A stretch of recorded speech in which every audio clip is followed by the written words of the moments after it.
words can really describe the selfless commitment that comes with giving your life to defend and protect your nation. But these values, although first attributed to the commandos in 1940, ring true for every Marine that has served their country over the last 350 years. The first of these fine men were recruited in 1664. They were land soldiers prepared for sea service and held at high readiness. Their first major battle was won in Gibraltar in 1704 during the War of the Spanish Succession. Allied with the Dutch, their courage and determination were duly tested when they stormed, seized, and then held the Gibraltar fortress from sieges for 9 months.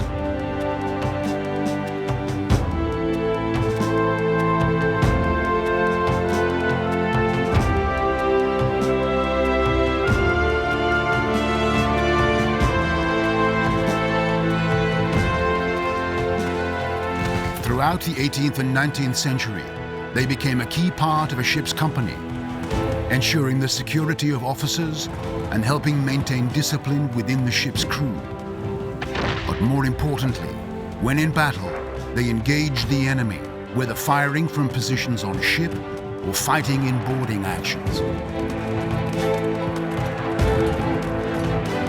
The most notable battle of this time was during the Napoleonic Wars, when 2,700 Royal Marines took part in the great victory at Trafalgar.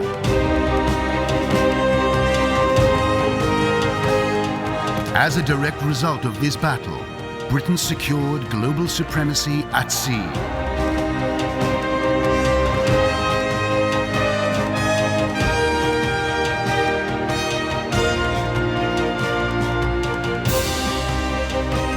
Remembered as one of the bloodiest wars in history, Royal Marines were a vital asset to the Navy and Britain, operating the gun turrets and secondary armament on board ships at sea.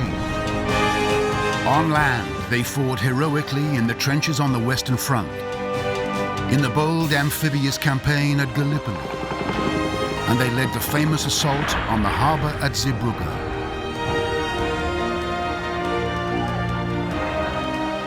The war had a devastating effect on Britain and its people. The combined death toll was 16 million, and economic stability was shattered.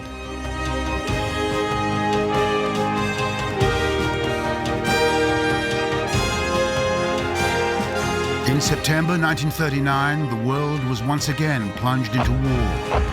A war so destructive that it cost the lives of 55 million people and turned cities into rubble. 80,000 Royal Marines served their country, operating from land, at sea, and in the air.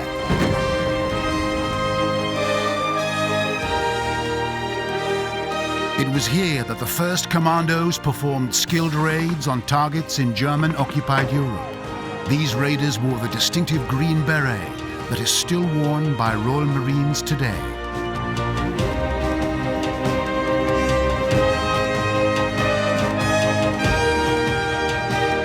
Together with their comrades manning the landing craft, the Royal Marines Commandos were among the first troops ashore during the Normandy landings, the largest amphibious operation in history. They played a leading role in securing the beaches so that subsequent operations could defeat the German army.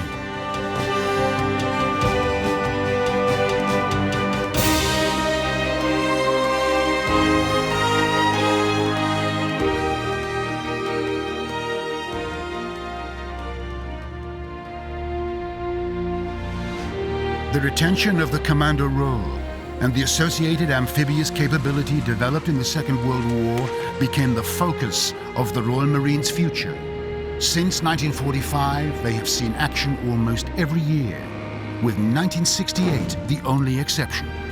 When called upon, they've always been ready to go, anywhere in the world at a moment's notice. Be it Korea, Suez, Malaya, and Borneo throughout the 1950s and 60s, or in more recent years, Northern Ireland, Bosnia, Kosovo, the Falklands, where they played a major role in recapturing the islands from the Argentinians and protecting the nation's interests and those of our allies in both Gulf Wars.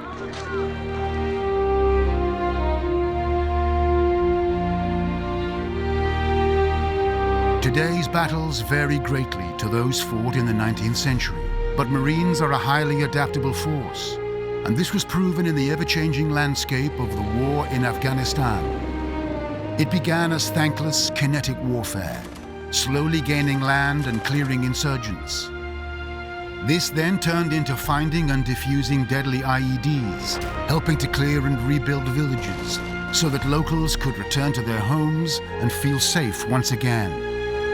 The Marines, together with the rest of the Navy, have been a vital part in providing security, developing governance, and helping secure Afghanistan for a better future.